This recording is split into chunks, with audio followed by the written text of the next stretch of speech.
Here in week 1 of the season, tackling. Because you and I both know that in the preseason, a lot of these guys don't play a whole lot. Plus, the intensity and the speed really ratchets up on opening week. 380. 380. Now a play fake here on first down. Rush coming, and he's taken down. Olivier Vernon. In from his linebacker spot, he's able to drop it for a loss of about 10. That is a sight, a sack, the Giant fans hoping to see more of this year. Well, we know they put a big emphasis on it in the offseason, and it paid off in a big way early in this game, getting to the quarterback. The Giants know they have to get their pass rush pumped up. And on this one, he'll get to the 15, right at the 15-yard line. They get 16 out of that one, but they'll still need to convert on third. One thing I can say pretty safely, that route is not called if you don't have a guy who can throw the ball and put some mustard on it. Because if you're going to lollipop it in the middle of the field, bad things usually happen. It takes a strong-arm guy who can rifle it in there. And he will get this into the end zone for a Jaguar touchdown. Austin Seferian-Jenkins, his first touchdown as a Jacksonville Jaguar. And the Jaguars add on to their lead. And with Austin Seferian-Jenkins flashing the form that had people excited about him when he came into the league a few seasons ago, the Jags had to make a move to sign him in the offseason. Remember, they only got 43 catches from all of their tight ends in 2017, so getting an ASJ was an absolute must in the offseason. This one taken from the 7. And he's up across the 25 and down at the 28-yard line. And now out come the Giants. Already down 2 touchdowns here in the first half. This becomes a pretty important drive, doesn't it? It certainly does, and a lot of teams script plays. We know that, right? They have a script to start the ball game, and typically those scripts go between 12 and 24, 25 plays. Down 2 touchdowns early, probably not very deep into their script. I think that they'll stay with it. I don't think they'll abandon it just yet and try and generate some offense on this drive. Anything. At least 3 points, get that 0 off the board. Now we've got a Giant player here slow to get up after that last play. Boy, not what you want to see in quarter 1 of the new year. We'll be back. Now the first NFL carry for Saquon Barkley. And he'll be brought down right at midfield after a gain of only a couple. They tried a quick hitter inside, but that one was swallowed up because what they're hoping, those big defensive linemen will take the bait and move laterally and open up a crease that they can run through. Didn't happen on that play. Manning. To Shepard, complete over the middle.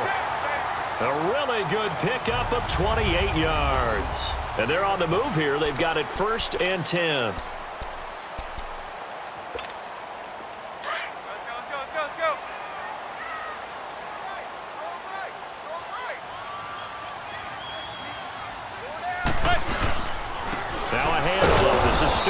And he will lose yardage and be backed up to the 24. It's a loss of a yard there, and now 2nd down. We just saw another example of how the defense is winning this game. Really at the point of attack, the offensive line is just getting pushed around. I think now as a play caller, you've got to give them a little bit of help. Maybe you keep your tight ends a little bit more. Maybe the running backs help you a little bit with the pass blocking. But you've got to help them get some confidence because you can't abandon the play calling right now. And brought down, but not before they get it inside the 10 to the 7. First catch of the new season for him, and he picks up the first. And after that completion, you can understand why so many teams in the league are emphasizing speed on defense in every position. The tight ends have created so many tough matchups now. If you can't run with a tight end as a linebacker, this is going to be the result every time. So on the big tight end, still first down. Each and every year, we talk about very few tight ends coming into the league that are polished blockers or asked to do it a lot in college. So it's a constant struggle and a constant fight to learn how to do it without holding. And it pops free. The collision there jarred the ball loose and brings up 2nd down.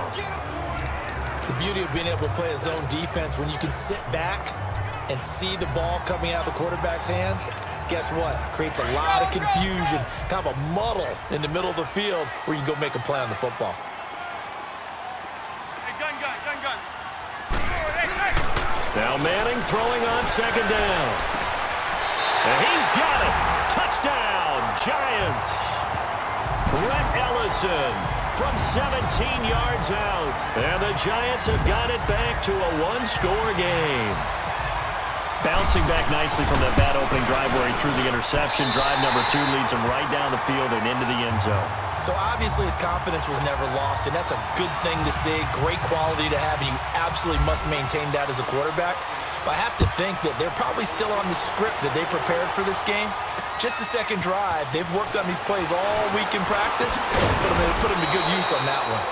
And he'll get it up to about the 26-yard line just across the 25. Getting set to go again, Blake Bortles marches back onto the field with his offense. He's played a pretty clean first half, a touchdown, no interceptions. Frankly, that's what they expect out of him. They want to see the ball thrown and thrown well, and he's able to do that and put it in the end zone. They'd love to see more of that before this game finishes. But right now, he's got his team in a good spot. A good spot, maybe looking for touchdown pass number 2 here in the second quarter. It'll be a loss of a yard, and that'll bring up a 2nd and 11. Anytime you call an inside running play, you just know there should be a lot of congestion there. You're counting on your offensive line to take control of the line of scrimmage. That didn't happen in this case, and that play got bottled up. They'll run it again with Fournette. And that play going absolutely nowhere as he's belted before he could get out of the backfield. It'll be a loss of 1, and that's going to lead to a 3rd and 12. I know the scouting report on him is that he doesn't possess the eye discipline to be an elite linebacker. What that means is his ability to read, react, and make a play. But on that one, he looked like one of those guys. To throw is Bortles. He's going to float this. Oh, this is taken in. It's complete. Touchdown, Jaguars. A big play there. 76 yards. And the Jaguars had 6 to their lead. And correct me if I'm wrong, that was just a simple fly route, wasn't it? No, there's nothing to correct at all. You've got it down pat. And I just remember as a player, when I'd be in practice sessions and I'd hear 9 from the receivers, that meant fly route, go, look out. That was the 9, and he just kept going all the way into the end zone for the touchdown. And all that worked, but he stopped where he ultimately would have been, and he's simply taken a knee, and that's the 25-yard line. This offense trots back out there now, and as they do, Charles, one thing to point out that we saw a second ago are some of the new rules in the NFL this year regarding kickoffs. Yeah, nowadays, the kickoff team, no more running starts. Remember that when you kind of circle a guy around and here he goes? No more. You have to start, close to the ball. And when it's kicked, then you get to take off and go, so you can't build up your speed that way. Also, when you're returning it, remember those wedges that we used to say where guys would form together, 2 or 3 guys? No more of those. So it'd be a lot more man-on-man, one-on-one blocking. And also, they have rules about where people have to be when the ball's kicked, where they have to be when the ball's caught. So to me, it's much more like a punt return than it is an actual kickoff return. So I'm eager to see if teams now take their punt returners, those nifty guys who make people miss in the open field, and make them the kickoff returners as well, because I think you can still get big plays in this area if you have the right people back there. A first down carry for Barkley. And he'll muscle his way up to the 43 for a pickup of right around 5. And you remember pre-draft, there was a lot of speculation that the Giants should look for their future quarterback at number 2 with a great possibility. Remember, Sam Darnold from USC was still on the board, but they passed on him to take this runner, Saquon Barkley. And this is exactly why. They think he can extend the life of Eli Manning's career and give them 1,000-yard seasons year after year. They haven't had a 1,000-yard season since 2012. Ahmad Bradshaw did it then. 11 yards there as they connect on the quick slant. This has to go down as one of the simpler routes in the playbook, but oh so effective. Nice completion there. Keeps the sticks moving. They'll run it now out of the gun. They'll get only a couple down to the 44. What an advantage having an elite guy in the middle of the defensive line, because not only does he take up the space and let the linebackers run free, but he can also make plays himself, as we just saw there. Again, it's Barkley. There he goes inside the 30, and he takes it all the way down to the 22. 23 yards on the pickup there and a first. Yeah, he was the first back taken in the draft. Ended up going number 2 to the Giants, and there was never a doubt that he would be the first runner off the board. We just saw why. His ability with the ball in his hands to turn a nice little gain into something big. He makes plays no matter how you get him the ball. Throwing is Manning. His throw caught. What about the 5? And he's brought down after a good gain.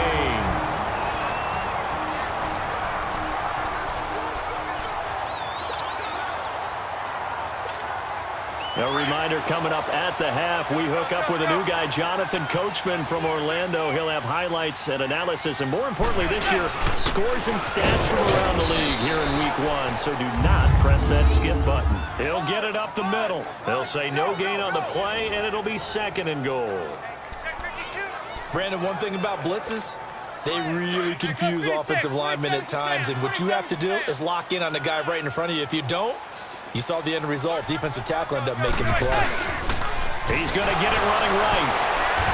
And now running right through it. And they'll be driven back here, losing yardage to the 9. That'll go as a loss of 9, and it leads to 3rd down. On goal-to-goal runs, when you create lost yardage plays, the only way that happens is either called pressure or what I like to call straight-ahead pursuit. A great read, and they get to the backfield and make the play. And that was a big chunk of yardage lost. Manning now to throw. And almost intercepted. Would have been a huge pick in the end zone, but as it stands, that brings up 4th. Not only was the call spot on, how about the execution of that defense right there? The zone was absolutely locked up tight. He was trying to force it in there on 3rd down. But if there's a time to force it, he felt like he needed to make a play, right? Yeah, exactly right. 3rd down, you got to try and find something. There's nothing available there for him. So the field goal there caps what winds up to be an 11-play drive. Well, partner, that's a lot of offense to run there to only get 3 points. I just wonder, are they going to recycle those plays because they were successful in getting 3? Or do you go to another section of the playbook trying to find ones that get you into the end zone, get you 6? Here comes Blake Bortles now to lead his offense back out there. And he's been good. 2 first-half touchdown passes, no interceptions so far. Does a lot for your confidence, does a great deal for your team, gives them a lead, and they're feeling really good about how they're playing. I think he expects to throw at least another one. I was going to say, now he wants the first-half hat trick, doesn't he? Oh, without a doubt. Go ahead and fling him on the field, folks. He wants that type of celebration. Defensively, celebration time because they finally forced an incompletion. He was perfect throwing the ball to that point. Yeah, but from his viewpoint, they didn't force the incompletion. He just missed. That's how hot he is right now, and that's how he wants to continue to throw the ball. Another throw on 2nd down, and this one incomplete as well. Feels like they're getting caught in between here because they did incompletions on 1st and 2nd down.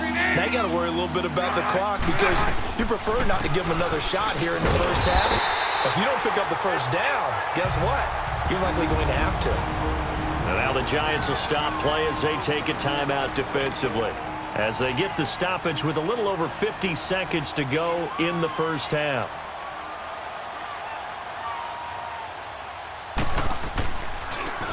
He steps into this one, and this is a rocket. And this one hits at the 3 and then bounds into the end zone for a touchback. Eli Manning getting ready to go again on offense. He's had a solid start to this game, but bottom line is they're losing, so he doesn't care about his stats. He just wants to right the ship on the scoreboard. He wants to actually increase his stats because he feels like if he does, that means things will get better for his team, maybe get him back into the ball game or into the lead. In these situations, I remember playing with a quarterback once where he actually ran out onto the field first ahead of everyone else just to say, guys, let's go. Try and create that energy, create that spark. Well, so far he has 1 touchdown, 1 interception. He'll be looking for that 2nd touchdown now. Manning now 8 of 11 in this first half. He's got it 1st and 10. Here's Manning to throw. Oh, he's got a man wide open, complete. A big play there just before halftime. 42 yards.